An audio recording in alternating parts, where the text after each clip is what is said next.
Welcome back to the channel, it's Nine, and today we are going to be talking about this upcoming state of play.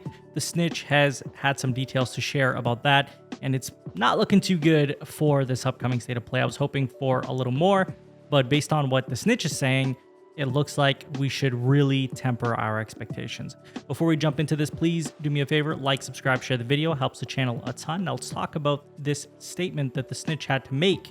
And they say, I know the lineup for the state of play. Lots of minor games, but as always, people is expecting to see Wolverine 2, SP2, Silent Hill, an MGS remake, FF Versus, etc., etc. Basically saying our expectations are through the roof based on what he's seeing online. So the thing with the Snitch is, and this is a pretty big thing, people believe that he or she has access to unlisted videos on YouTube.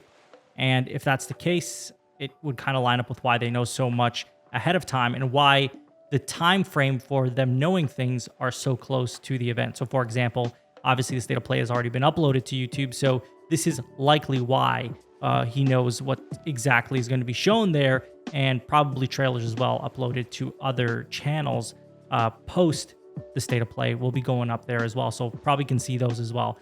What they're saying here is not too promising, and the thing is, I feel like when you have a state of play and you've been silent for so long, people are going to expect more. Like, obviously, we're waiting on a showcase for September, and we're talking about a state of play right now. And of course, it's going to have a focus on Japanese games. So we are hoping to see big Japanese blockbusters, right? Like the Final Fantasies and the Konami games and the Capcom games, right?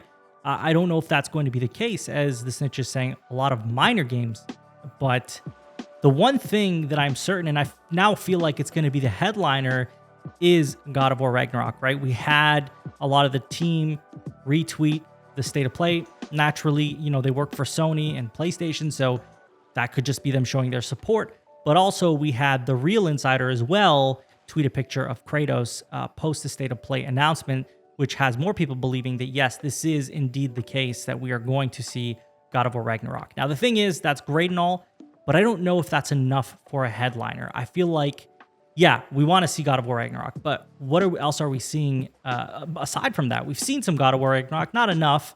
Obviously enough for us, the fans, to be convinced, but in terms of kind of feeling the gameplay out a little more, we haven't seen enough.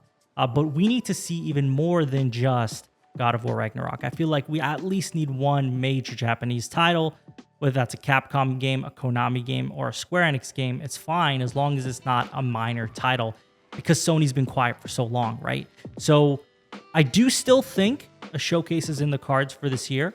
Obviously, that's my opinion. I do think that's going to happen, but it's hard to say for sure if that's the case. But if this state of play is what the Snitch is saying, which is going to be a lot of minor games, and I do think that God of War is going to be there, and if that's the headliner, that's the big deal, yeah, they're going to need to have a showcase this year to appease the fans, right? Because they've been quiet all year, really, if you think about it. I mean, they've dropped great games this year, but in terms of new announcements, talking about 2023, we haven't got enough info there. So state of play, fantastic. That's great. Okay, show us God of War Ragnarok. Show us some Japanese titles. But you guys got to come with a PlayStation showcase, especially if this is not up to par, if it really isn't. And I know a lot of people might argue, say, hey, state of plays are never that great. There was only one that was really exceptional, and that was the last one. So we really should temper our expectations. That's fair. But as fans and as people who go out and buy a PS5 with expectations that they're going to see what's coming for the console, we need to know what's happening in 2023. So I feel like a showcase for that reason is still going to happen this year. And I feel like that is something they pretty much have to do. Otherwise, the fans are going to be discouraged and they're going to feel negatively about it. And honestly, I can't fault them for that. You know, a state of play, again, is good. But if it's not going to show us those first-party titles, which it's not going to, clearly, based on the description Sony gave us, based on what's being said in the community, aside from the God of War Ragnarok possibility, they need to come with the showcase and impress us all. That's the truth. That's the bottom line. And I'm just being honest with you guys, because I'm not going to sit here and say that a state of play and that's it for this year is adequate, because it's not. Even though they have dropped a lot of great games, we need more. We need to see what's happening in 2023. And that's just kind of my 2 cents on it. I might sound a little harsh in this video, but it's really not. It's really me just following up with my opinions on what's being said about the state of play and what I think needs to happen if this is not going to appease a lot of fans, which it's likely not going to because it's not the first-party games. So we'll see what happens. But I'd love to hear your comments. What do you think of what the Snitch had to say? What are you expecting for the state of play? Do you feel like Sony still has to come with a showcase this year? Would you be disappointed if they didn't come with a showcase? Please sound off in the comments. As always, if you have not subscribed already, please subscribe, like, share the video, hit that notification bell to stay notified. You can follow me on Twitter and Twitch. Links will be in the description. And I will talk to you guys all, I think, at the live stream. If I can make the stars align, we'll live stream the event. If not, I'll follow up afterwards with the video. You guys have a good one.